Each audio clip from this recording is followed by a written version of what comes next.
Hey, Sean, do you know what? I think that our listener want real protection against cyber risk, and I know that High Trust is the leader in cybersecurity assurance. But what makes them the go-to choice? Well, according to our friends at HITRUST, because their framework covers 100% of the known tactics, techniques, and procedures, in 2024, organizations with a HITRUST certification had just a 0.59% incident rate, meaning 99.41 stayed breach free. That's solid, but what about staying sharp over time? HITRUST regular certification process isn't just a checkbox, it actually drives improvement. Repeat customers see up to 54% fewer corrective actions needed year over year. And now, with their new AI security assessment and certification, you can actually tackle AI risk with confidence as well. Then check out the iTrust framework. Go to hightrustalliance.net to learn more. Fred, you make me smile, my friend. All right, do my best. Good to see you. Good to see you too. We are in San Francisco. It's like our annual time to meet up. We don't have much time in between to connect. But I cherish these moments to see you here, for sure. And you've been busy. Super busy. You've been busy. That's the other part of it, right? That's right. Everybody's busy, I think. Which hopefully is a good sign. So, obviously, I know who you are, but the audience may not. You've been a part of a lot of things, but go ahead and give the folks a view of who Fred is, and then we'll discuss. Currently, I'm the CEO and co-founder of Detecteam. Things that you measure in the past. Spent a lot of time building the enterprise security environment at Splunk. Been a CISO a few times. Released a security operations product at Devo. Spent a lot of time doing security research around the boundaries of where those converge between Red Team and Blue Team. Founded the Red Team Offensive Village and DEF CON. Really tied to the community. Love the problem, love the mission. Yep. Yeah. Community loves you too. You do so much. Sebastien. Yeah, I'm co-founder and CTO of Detecteam, and met Fred at Splunk in those old days, and then we worked together at Devo, and we've been in touch for quite some times. And I'm a code problem solver. I always believe we can solve problems with code, right? Technology's there to help us for sure, and both of you have been at the forefront of a lot of the innovations in incident management and response and data management for security and security analytics and you name it, right? And what are you up to now? What's Detecteam all about? We, in that process, right, and we've probably committed a lot of the sins we're trying to atone for now. In that process, we spend a lot of time with customers and in the various fights having a discussion about how do we understand if any of the content we make actually matters. Do any of these detections work? Does any of this stuff that we sell to people and any of the roles we've been in make any difference? Does it buy down risk in any way, shape, or form? So we spent a bunch of time with the 16th Air Force helping cyber weapons operators understand how to find adversaries and ways to train like you fight. And from that was born this cool thing that we worked on that has grown steadily over the years to really be something we think is impactful and innovative for the market, because it moves the market from being static, rules-based, expert-driven detection, detections written sort of in spreadsheets, to this autonomous, continuous detection, generation, and validation that changes the game from a daily conversation now to what's historically been known as a monthly sort of attribution problem of getting high quality detections into production with experts that are basically endangered species and processes that are, spreadsheets and, notes on the wall, if you will. Right. So what I'm hearing is we've created a bunch of tech debt. Yeah, we've got a lot of red in our ledger we're trying to wipe out, to steal a little turn a phrase from Marvel. There you go. So I had a chat with Allie Mellon from Forrester. She did a blog, and I think they did some research around it as well, around the number of incidents. Is a low number good? Is a high number good? Are there too many? Are there too little? How do you arrive at that number? What are you seeing, not seeing? how does what's in the incident help you do something about what's happening? How much context is there? So I'd like your thoughts on kind of that big picture of the state of incidents and the detection alerts and all that stuff that we do. So we're rounding the corner on optimizing a broken problem here. There are metrics that illustrate various capabilities looking backwards to say, oh, yep, these particular types of techniques or tactics were utilized by this adversary that compromised this environment. And we're pretty fond of saying security is really not retroactive, but the challenge is that that's what the industry has built. And that's also what people understand how to measure. So when we talk about mean time to detect or dwell time or mean time to respond, those are thrilling from the standpoint of looking at the operational capability of a team, but it has very little to do with whether or not you're prepared for an adversary. Right.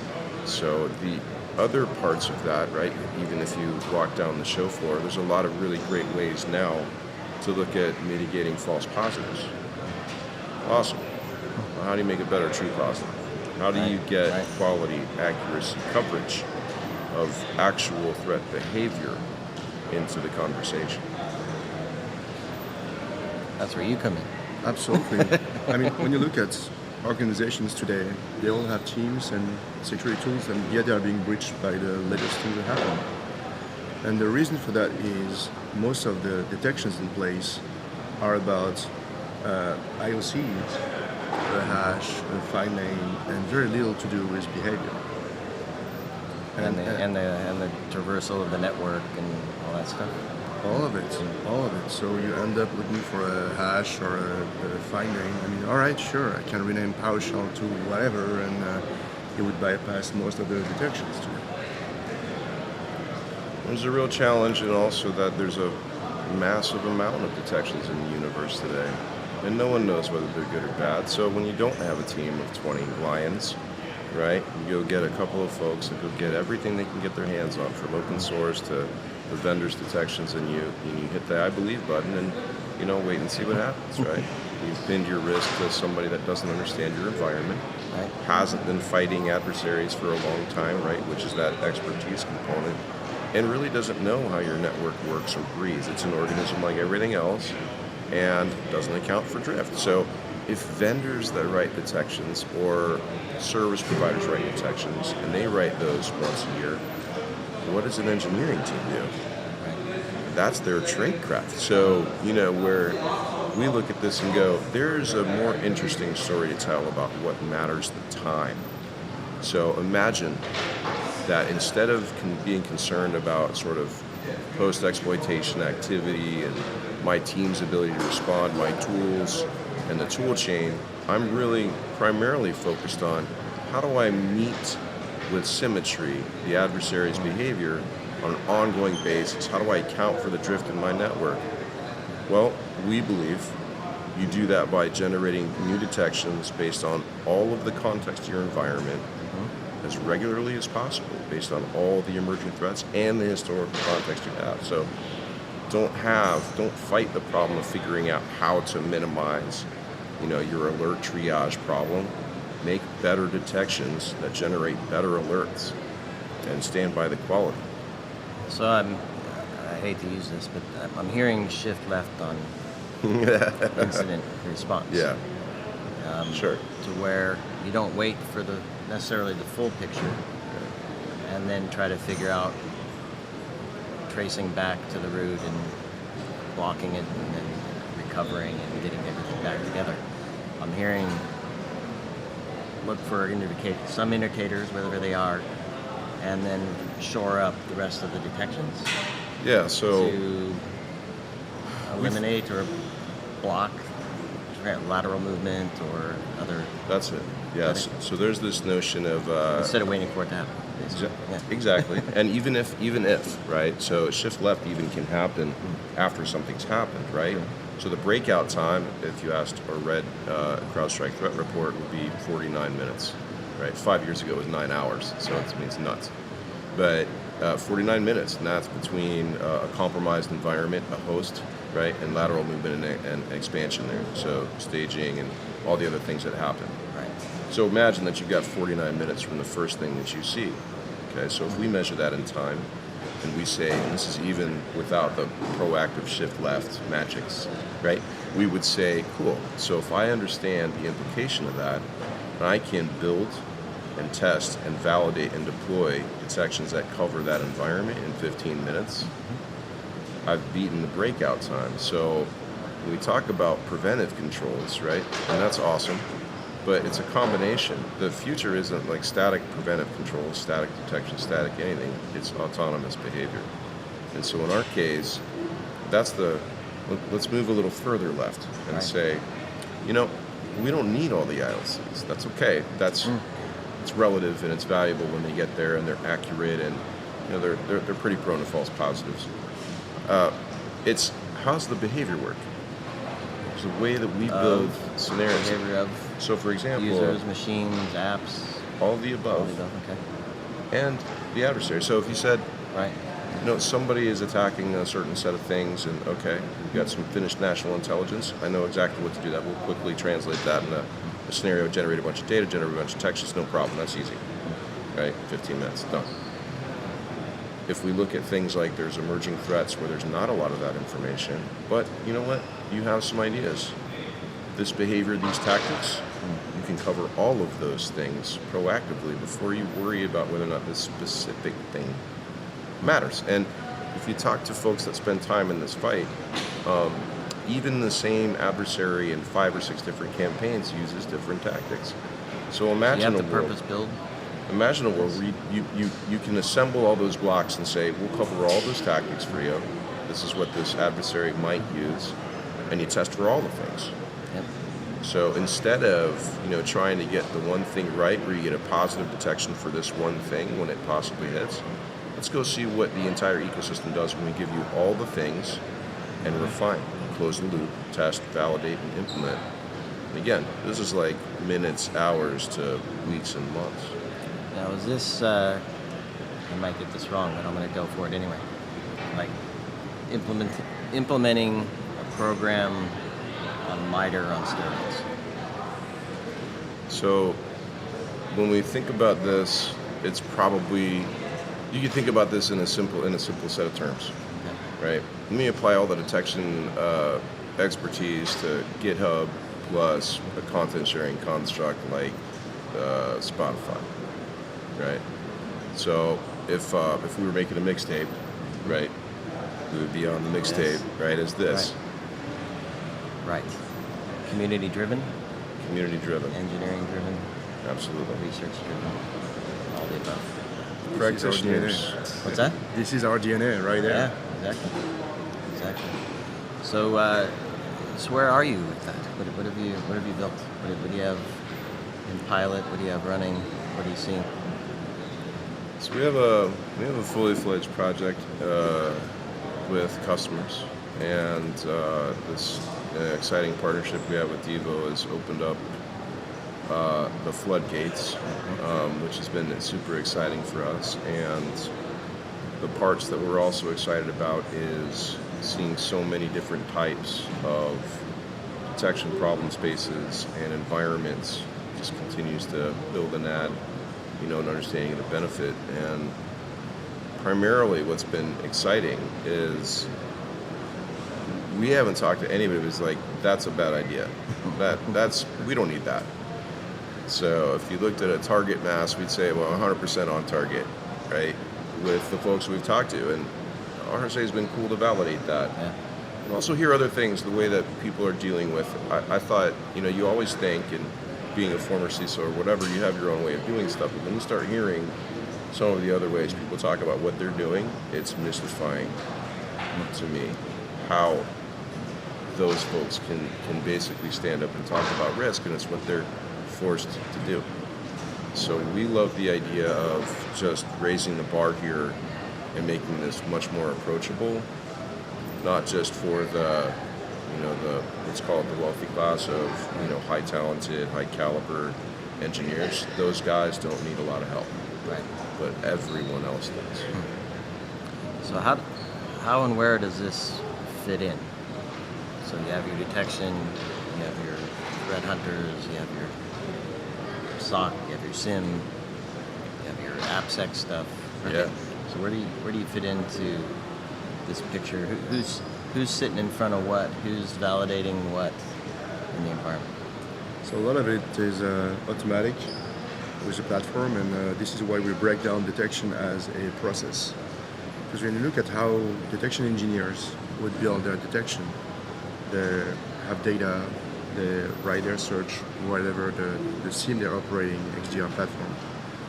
And then from that, they try to find out if it's working or not based on the feedback they're having. But there is no way today, as a Detecteam, to create the data footprint an attack is making, so the detection can then be tailored exactly to that need. So not only you have the correct detection as a result from those behaviors, but also you have the way to continuously validate that those detections are working over time. So when you look Proof at an org, positive. yeah, so when you look at an org, Not false positive. you got that is the thing, right? Yeah. When you look at an org, they've got a CTI team, there's threat intel, you got a red team, you got security engineers, you got SOC analysts, right? Typical, set of components here. And somehow you got to operationalize intelligence, right? So you got to take this team and, I know the requirements. I'm a people person, right? You got to take the requirements over here, a sticks object or something is some way to share, and then a detection engineer's got to decide how do I decipher the hieroglyphs and turn that into something that has the language of the SIM or whatever the thing is. In 49 minutes. In 49 minutes, right? Or less, If or you're your lucky. pizza's free. You're lucky. And right, and the biggest challenge they have then is like, okay, I need to operationalize that for a SOC engineer. Then we get into all of the other metrics, right? SOC engineering is measured, right? But not all the other pieces. So as an analyst responds to, a less than credible alert, right? We've hyper-focused on that, right? Everybody talks about the cyber burnouts. For me, it's a culture problem higher up the food chain. I think cyber burnout, cool, right? For SOC analysts, that's a real problem, but that's not the real problem, right? Because we're forcing people to deal with things that we can machine problem-based solve well before that. So this ties those pieces together. I love it.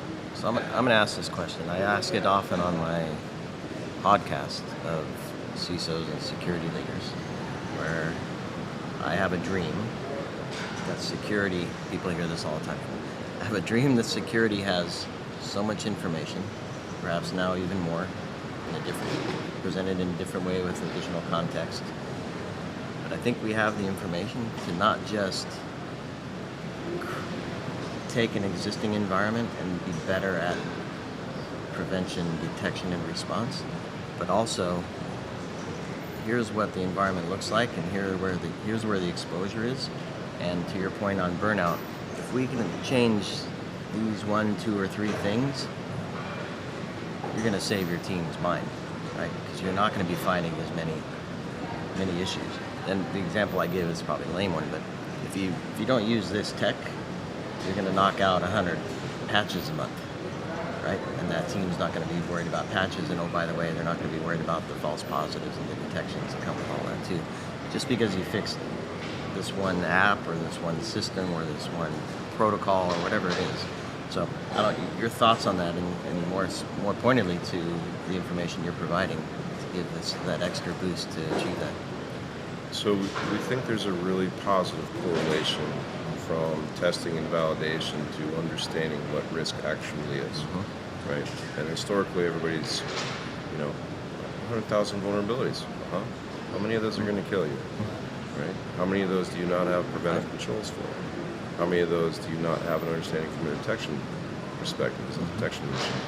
Okay, well, those are the things to focus on. And then higher order bit. What's the actual business problem here that we're solving? Your business risk is what, and how your application flows work? The tools that are available today, let alone the tools that are going to be available in 6 months, can help you really fine-grain focus down to that nuance, what is nuance of a very difficult problem to solve, and get coverage all around it, regardless of whether or not you can defend it.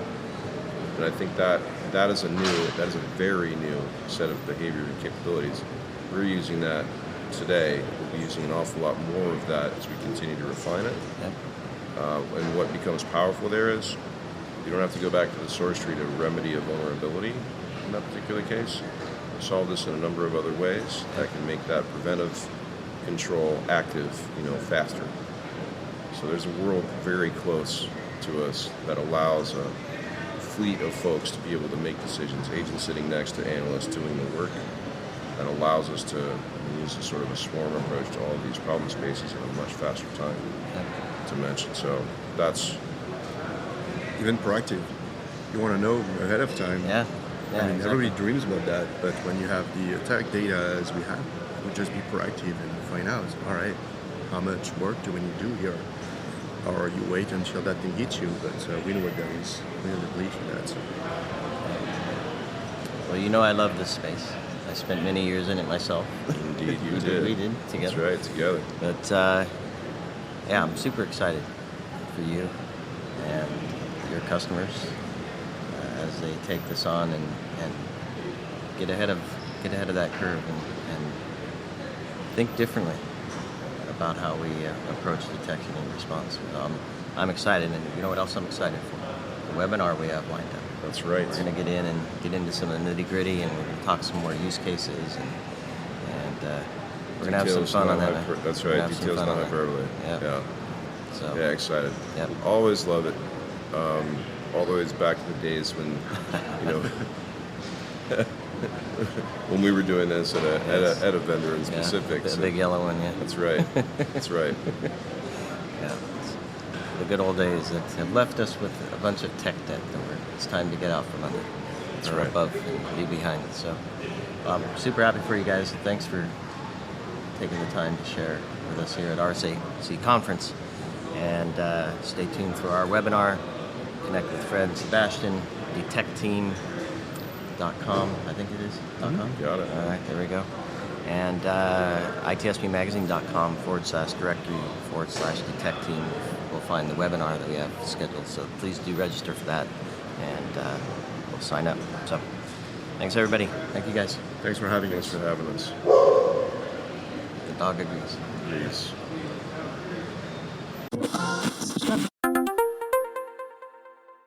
Hey, Sean, do you know what? I think that our listener want real protection against cyber risk, and I know that HITRUST is the leader in cybersecurity assurance. But what makes them the go-to choice?